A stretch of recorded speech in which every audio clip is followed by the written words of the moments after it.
I have trained this AI tank to fight against 1000 AI soldiers, which only have swords and muskets to protect themselves. And if you think you already know how it will end, I suggest you keep watching. Trust me, the results will surprise you. Oh, and so we don't feel bad about this whole thing, let's say that the Pogo soldiers are thought criminals and are attempting a rebellion, making the use of tanks and lethal power fully reasonable and morally acceptable. A boss unit, and more specifically a tank, has been one of the most requested units for a long time. You also keep requesting a spearman. Bruh, we have Spartans. Look, a spear! Anyways, since Bob was obviously not enough, and you want a new boss, meet the TONK. TONK can move forward and backwards at incredible speeds, being the fastest unit after the cavalry, or lancers if you will.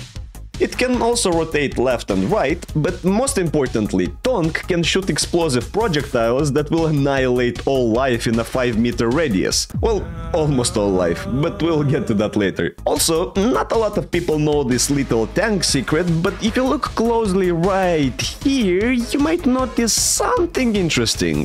Lol. Besides one-shot AoE damage and huge move speed, our little TONK also has 5000 health points, making it an almost indestructible slaughter machine. And as if that wasn't enough, if you get ran over by TONK, you will also get instantly dead, so it should be hella fun for the warriors. Oh, yeah, in case you missed previous episodes, first of all, shame on you, go watch them right after you finish this one. Second of all, the warriors have only 100 HP and are purely melee units.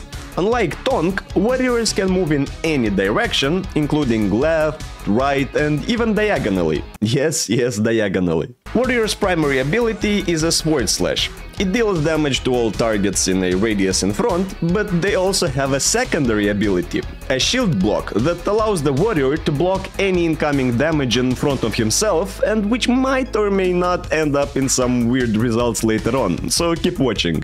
The musketeers are basically same as warriors, except the sword and shield part.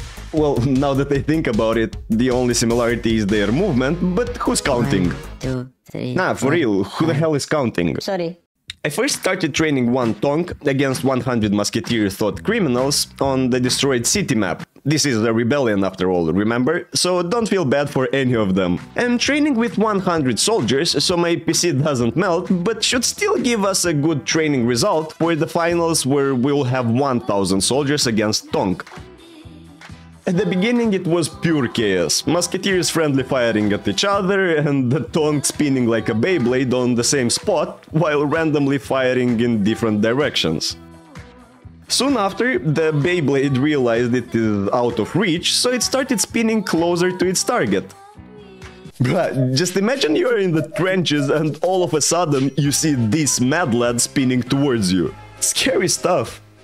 Few hundred rounds in, and TONK was breakdancing in the middle of the musketeer army, crushing the opposition, literally. I left it train overnight, and let's check the final result against 1000 musketeers. Like a wild cassowary, TONK rushes straight into the crowd. By the way, these demonic creatures ain't joking. Just look at this ugly screaming beast. Reminds me of an average Rust player. You are keeping stealing my fucking minis. Your mother is a war. Your grandmother is a war. Your great-grandmother is a war. Damn, I love that game. Once in the epicenter of the enemies, the massacre only gets worse. TONK drifting and shooting chaotically, eliminating dozens of thought criminals with every shot.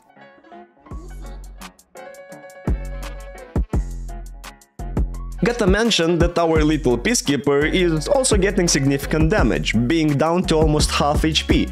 But almost all criminals have been stopped at this point, not without their own help. Just look at them popping holes in their comrades.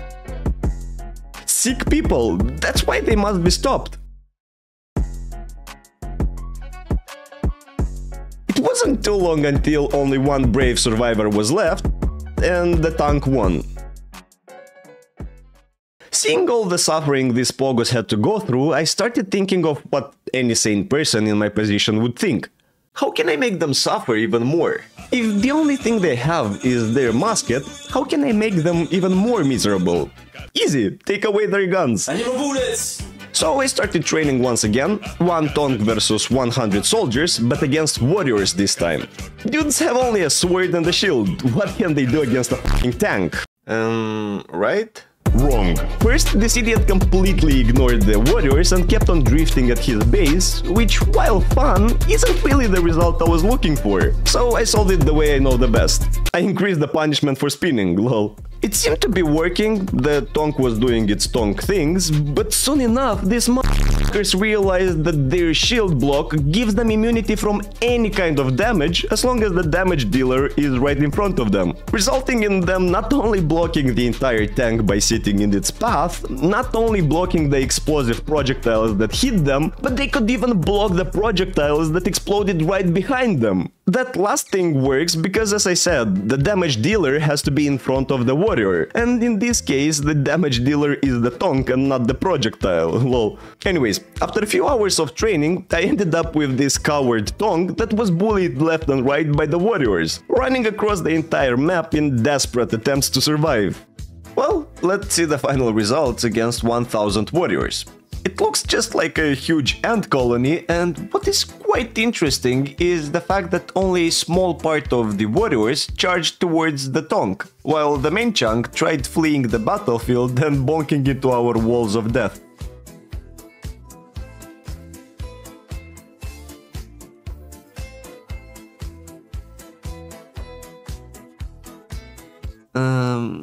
Yeah, I have absolutely no clue what the hell is going on here.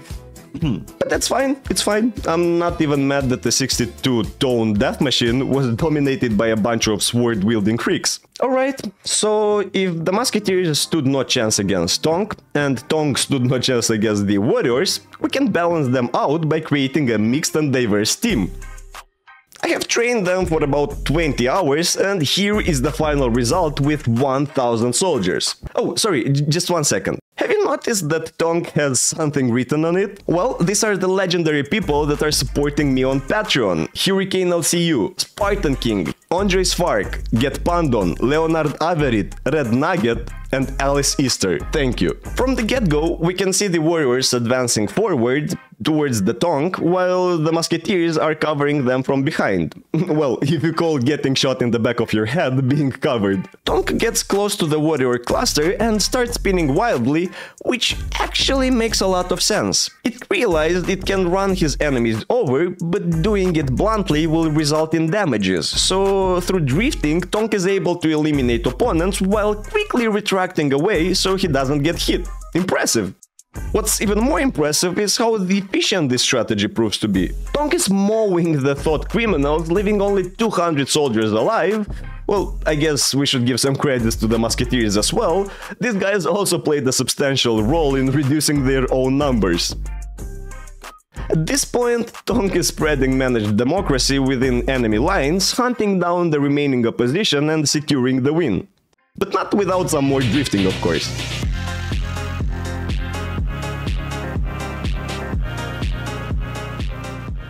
Last but not least, I was wondering what would happen if I trained 2 TONKs to fight each other. Well, I did just that for another 20 hours and ended up with pretty funny results. In the first round, the tanks are approaching while shooting at each other. Once they get close enough, both apply the drifting technique, basically dealing equal damage. TONK is now winning by 1 hit. Oh, never mind, they are equal and they're both dead. Lol. Yeah, that doesn't count, so let's see one more round.